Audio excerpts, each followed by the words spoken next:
before stream on Saturday.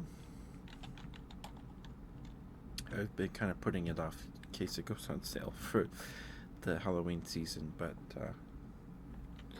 oh well. Maybe it will. I don't know. But we're gonna go say hi to Raven. Raven is doing a tea party ASMR. She's just rambling like me. But Raven has a very soothing voice. Please give Raven lots of love. Please, please, please. Raven is super cute, sweet streamer. I say that about everybody, but I mean it. Thank you guys for being here. I'll see you all tomorrow. Oh my goodness, we had 10 people here. Holy smokes. But I'll see you guys tomorrow. Please be nice to Raven. Please, please, please. Raven's real sweet. You guys are real sweet. Oh yeah, actually remember to put on the choker today. So we have the bell. I forgot to wear it on Sunday. Yeah, I'm gonna go get something to munch on and probably catch up on my animes. I think I'm already caught up though, so I don't know. Probably get to watch some Hololive clips and go to bed. I'll see you guys tomorrow. Please be nice to Raven. Mwah. Get some good food, get some good sleep, drink some water, do what you gotta do. Take care of yourselves, stay safe. I love you guys. And I'll see you tomorrow. Thank you for being here, Chang. Good night, Chang. Good night, Mori. Good night, Bread. Who else was here? Good night, Saturn. Floof. Bread. Nimbus. And Tato. Haku. Esther was here. Mooney was here. And Kyla was here. Good night, guys. Thank you, everyone. Good night, everyone that was lurking. I appreciate you guys lots. Bye.